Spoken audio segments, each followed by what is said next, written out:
You're sitting there, maybe scrolling on your phone, and your cat jumps onto your lap. That soft, steady rumble starts, and you barely notice it because you've heard it 1,000 times. In your head, it means the same thing every time. They're happy, they're comfortable, everything is fine. But here's the thing, what if I told you that sound isn't always what you think? That same purr you trust can mean they're stressed, in pain, or even trying to get you to react in a way only they know works. And once you realize what's really behind it, you'll never hear your cat the same way again. Number 1, the biggest myth about purring. The first thing you need to fix is the most common misunderstanding.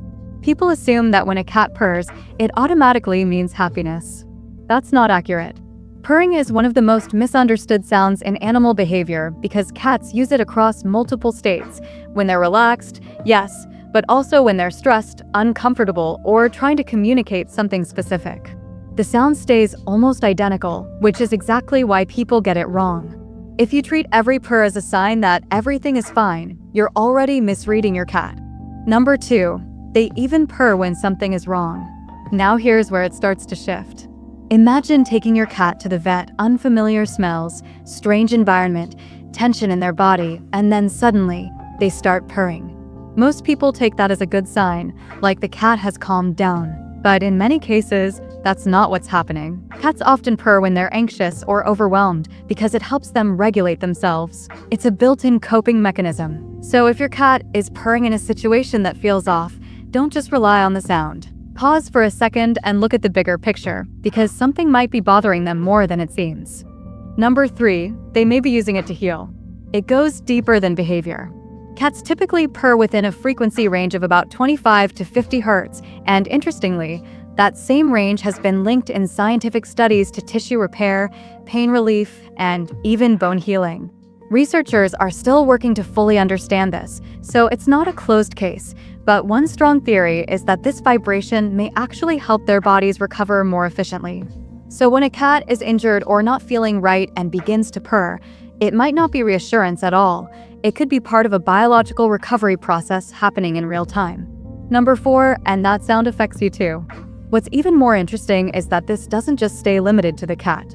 When your cat is lying on your chest and that low vibration starts, you feel it physically, not just emotionally. Some research suggests that those same frequency ranges may contribute to reduced stress levels, lower blood pressure, and an overall calming effect in humans. There are even studies indicating that cat owners tend to have lower rates of heart-related issues, although it's important to understand that this is correlation, not direct causation. Still, the effect is real enough to matter. That sound isn't just comfort, it has influence.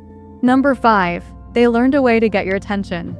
And then there's communication, which is where things get very specific. Researchers at the University of Sussex identified what's called a solicitation purr, which is essentially a normal purr layered with a higher frequency sound. That added tone closely resembles the frequency of a human baby's cry, something our brains are naturally wired to respond to almost instantly. Your cat didn't consciously design this, but over time, they've learned which sounds get results, which ones you react to, which ones you can't ignore. And they use that to their advantage. That version of the purr isn't random, it's targeted.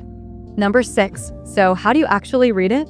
This is where most people fail, because they focus only on the sound and ignore everything around it. You don't read a cat's purr in isolation, you read the context. A relaxed body, slow blinking, and a loose posture usually point to comfort. A tense body, pinned back ears, or a tightly held tail suggests stress. Hiding, low energy, or unusual behavior can signal pain or discomfort. The key point is simple. The purr doesn't change much, but the situation does. If you don't factor that in, you'll keep misinterpreting what your cat is trying to tell you. Number 7. This starts earlier than you think. What makes this even more interesting is how early this behavior begins. Cats start purring when they're just a few days old, long before they fully understand their environment. At that stage, it's primarily a way to communicate with their mother, signaling presence, safety, and connection. Over time, that same mechanism evolves and carries into adulthood. So what you're hearing now isn't just a random habit, it's something deeply rooted in how they've learned to survive and interact with the world. Number 8, and even in their hardest moments, it's still there. And finally, there's a side of this that most people never consider. Cats have been observed purring when they're seriously injured and even near the end of their lives. Not because they're okay, but because that same mechanism may help them manage pain and stay regulated under extreme stress. It's the exact same system they use in calm, safe moments, just applied in a completely different context. Which means that sound you hear late at night, in complete silence, has never been tied to just one emotion or state. You've been hearing that sound your whole life and assuming it meant something simple, but it never did. That purr isn't just happiness. It's how your cat copes, heals, communicates, and adapts. The sound stays the same, but the meaning constantly shifts. And now that you understand that, you're not just hearing it anymore, you're actually paying attention.